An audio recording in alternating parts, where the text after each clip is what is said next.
And LinkedIn does not want to cooperate today. It never does. So we are live.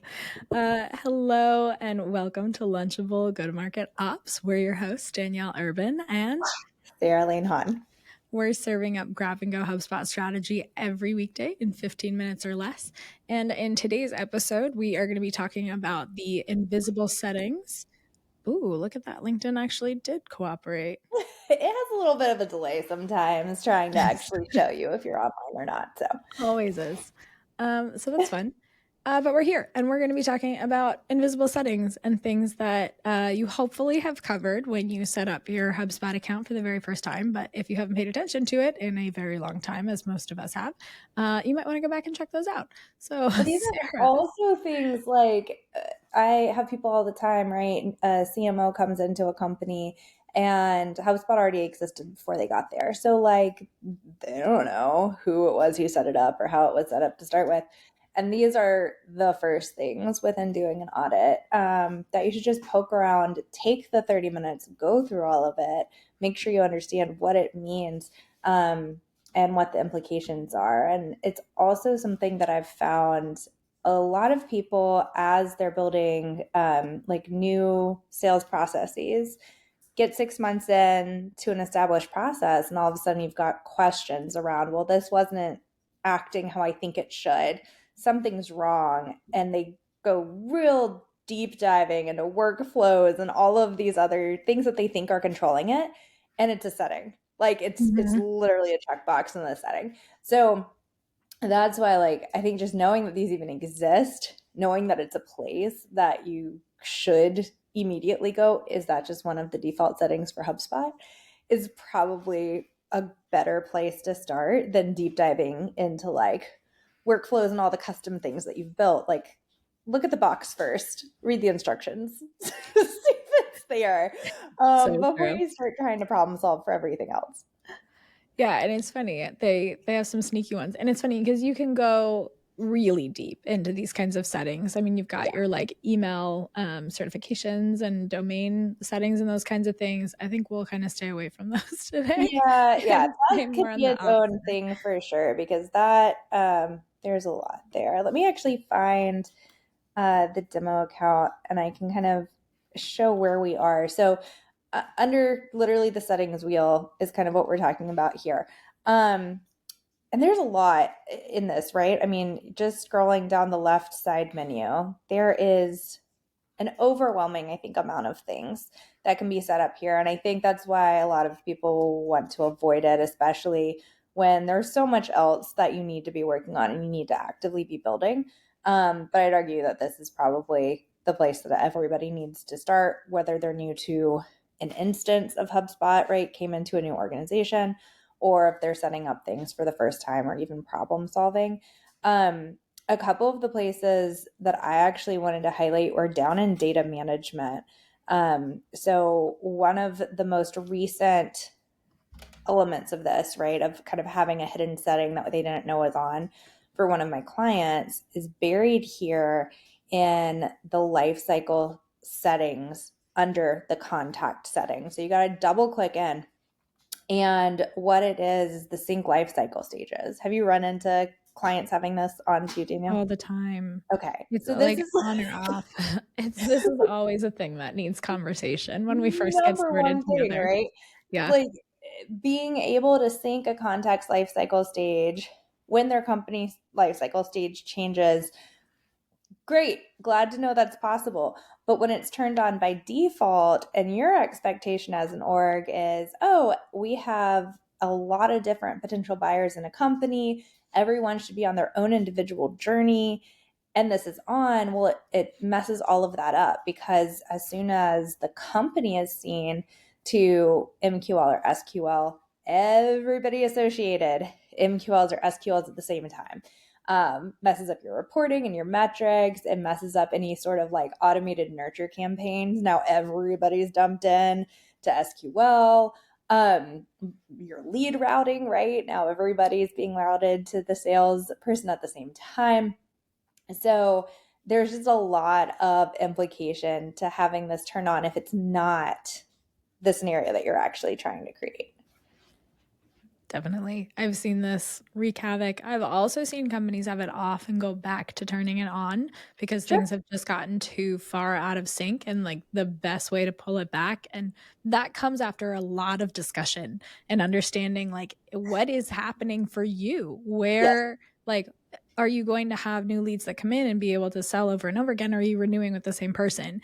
It depends how you're selling your product. But I think this is one where I've seen workflows that do this in various capacities. And Yeah. then you have to audit the workflows against the setting. And you're like, oh my God, And I think goes off the that's rails. the major problem, right? Is like a lot of us, we build workflows to do a lot of the administrative maintenance of these types of things, like life cycle stages. And that's wonderful. But there is a lot in HubSpot that's already doing this in the back end that, is set up to create associations and change life cycle stages according to those associations. So knowing what already exists, knowing how to manipulate it, can we just check on off on this button in our general settings, or do we need to go build something custom? Is a good place to start. Is there anything else that you've run into that's like all the time, people don't know it exists, it's causing problems, we have to turn it on or turn it off, that is here within the settings menu? Yeah, before we leave this page, even if you scroll down to that configure area, Mm, if you are adding a new stage, you need to make sure that you're adding it in the right order because it impacts so many different things. Like if you decide you want to add a prospect lifecycle stage and you yep. just hit add stage, it's going to add it after evangelist and other, which is a huge problem. And if you want to use other for things like keeping track of vendors or investors in your HubSpot account, Yes. don't put them past customers because it's going to screw everything up. Pull that back up the list. The order of this list really matters. And it's another thing that just kind of gets lost in the shuffle.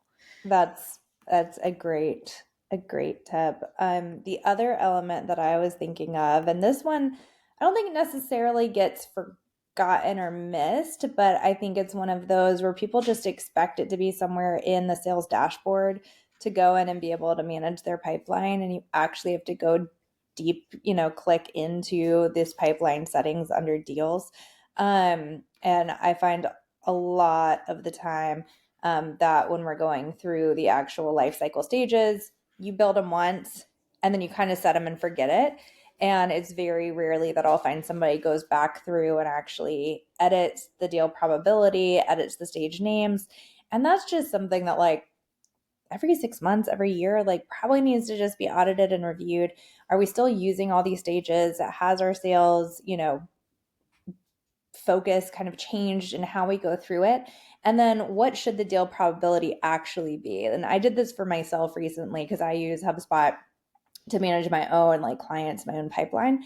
And I wanted to know for my own benefit, like, what actually is my probability in my pipeline of closing based on how far people get. And I ended up pulling stuff out and just being able to run the quick numbers because it was a small data set. But it's so important to, like, run your actuals back through and find out what these numbers actually are once you have some data, so that you can determine, like, hey, once I get somebody to having identified the decision makers, is there really a 60% probability that I close that every time? Like, that would be amazing. Probably not likely at all that you're actually going to close 60% of your deals when you haven't even sent them the proposal yet, right? Yeah, Um, so this is another area that I think just needs to be brought forward, that people actually know where it is and be able to see it repeatedly. definitely. And you cannot understate the importance of nailing that deal probability because if you're forecasting, which gets reported up to like your board, and you're setting quotas against, historical data, you have to know that you're building those projections on something that's real and you're not just making up numbers. I mean, projecting is making up numbers, but at least you can start from a more solid point and make those decisions a bit more intelligently. And I think the potential in these settings is also huge. Mm, We won't go into a lot of it today, but adding those automations and those required fields and all yep. of those things in those settings, it's a feature-rich area of settings that is probably neglected. And I will say it gets a little confusing because sometimes you want to set those automations and workflows so that it's all in one place and easier to manage. Especially if you're trying to dig back through later and you're like, well, why did this get changed? Right. The HubSpot property history gives you some clues there, but you kind of have to decide what can you really automate in this side of HubSpot versus in workflows. But there's so much potential to connect things together here. Yeah. And I think that's kind of the theme of the settings in HubSpot, right? Is like it should be kind of your first layer of setup for all of the data modeling strategy and for how you want things to behave. And then you use your own workflows and use other things to layer on top of that for added layers of complexity. But these are absolutely places that we should start.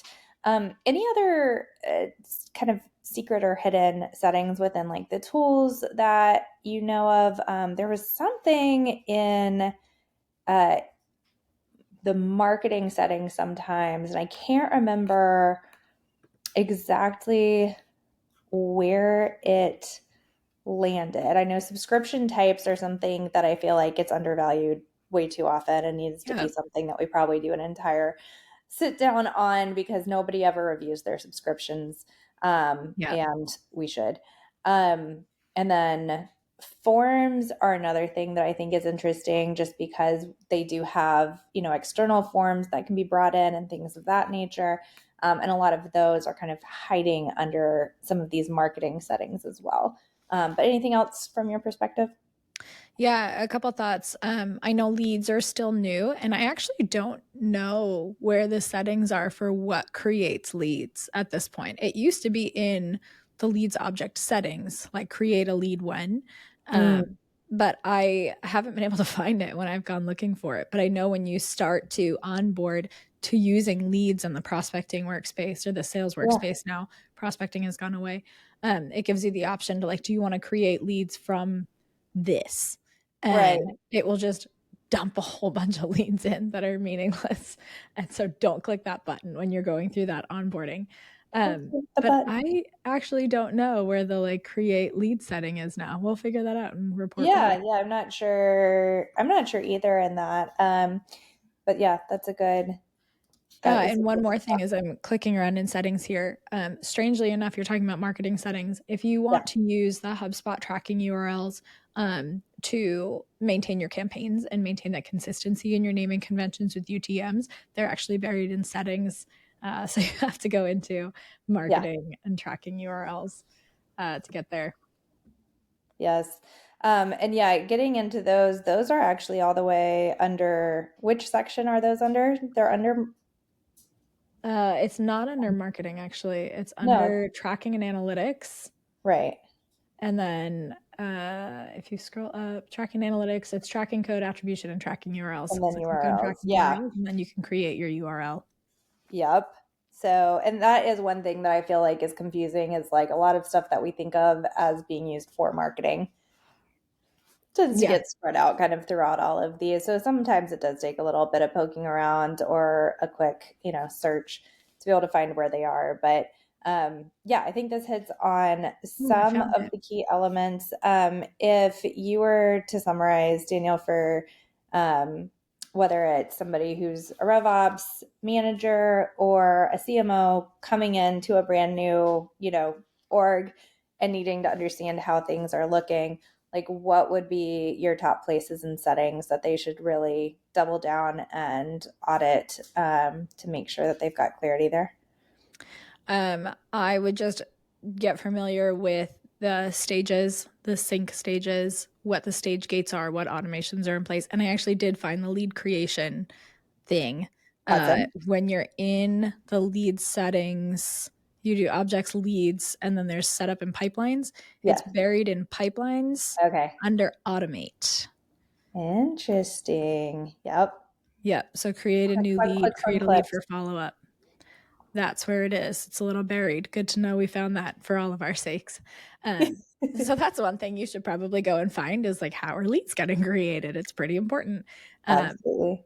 But I think from sort of the rev ops and marketing ops and sales ops function, we've covered the basics. Like there are just maybe 4 or 5 that you should go check on. And that's your deal stages, that's your lead creation, and that's your lifecycle syncing. And then beyond that, double checking every now and then that everything is flowing as it should. Make sure your email authentication set up, make sure your tracking code is running properly, make sure if you have non-HubSpot forms that you're collecting them somehow, whether it's letting HubSpot scrape it or pushing them in another way. But those sort of like baseline functions can also be really important to make sure are working. But if you're getting up to speed, I feel like we've covered it. Perfect. Well, I think that's a good like daily bite, right? Like take Yeah, notes. You've got your 4 things that you need to go check today. Make sure you understand how it's working in your own portal, and that should get you a little bit cleaner and a little bit better. awesome. I will see everybody tomorrow. Thanks for joining. Bye, guys.